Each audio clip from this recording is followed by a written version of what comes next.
Christine Euro, auteure de l'ouvrage La croissance africaine, y croire et s'impatienter. Et c'est un ouvrage qui fait suite à deux autres sur l'Afrique. Pouvez-vous définir votre ouvrage en 2 mots? Alors en deux mots, je dirais à la fois une photographie et une mise en perspective. Photographie de ce qu'est l'Afrique et plus exactement l'Afrique subsaharienne, sous toutes ses facettes, ses principales facettes, et une mise en perspective parce qu'en fait, entre afro-pessimistes qui ont eu le dernier mot au cours des dernières décennies et les afro-optimistes d'aujourd'hui qui voient en l'Afrique le continent gagnant à coup sûr, il y a peut-être une moyenne à faire et un chemin intermédiaire à trouver, et c'est l'objet de cet ouvrage. Alors, il y a plusieurs ouvrages qui sortent sur l'Afrique, plusieurs chaque jour. Quelle est l'originalité du vôtre? Alors l'originalité de cet ouvrage, c'est à la fois les multiples facettes qu'il traite, mais en un seul ouvrage. C'est la macroéconomie, on va dire, de l'Afrique vue sous les différents chapitres que sont l'agriculture, les infrastructures, l'Afrique dans le monde des échanges mondialisés, la démographie, l'éducation.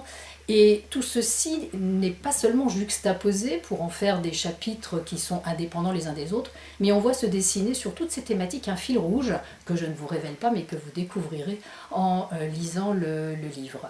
Donc cette originalité, c'est d'avoir tous ces aspects on va dire en perspective, avec à la fois des chapitres qui sont toujours construits de la même façon, avec d'abord tous les chiffres, toutes les données très factuelles, qui permettent d'aborder une thématique. Ensuite, une analyse de ces chiffres, en gros le dessous des cartes, comment est-ce que ça se comprend.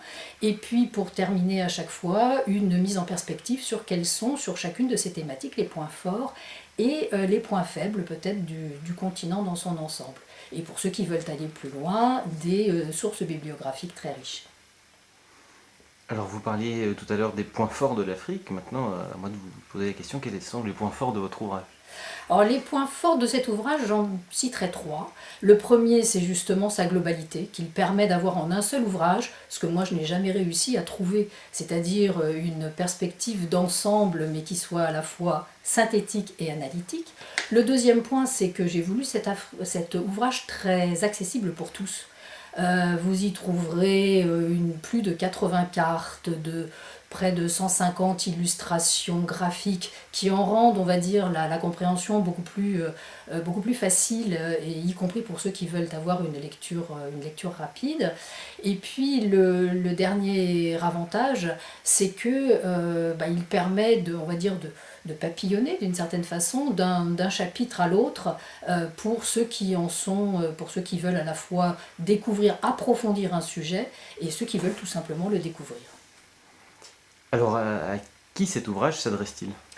Alors, j'ai voulu que cet ouvrage puisse s'adresser à la fois à ceux qui ne connaissent pas vraiment ce vaste continent pluriel très complexe, donc qui auront envie de le découvrir, et ce sera pour ainsi dire une introduction à l'Afrique, mais aussi pour ceux qui sont plus chevronnés, qui travaillent déjà, qui veulent s'y implanter et qui ont besoin d'approfondir un sujet précis, le tourisme, l'agriculture, la forêt, les infrastructures de transport, ou la quinzaine d'autres sujets qui sont traités.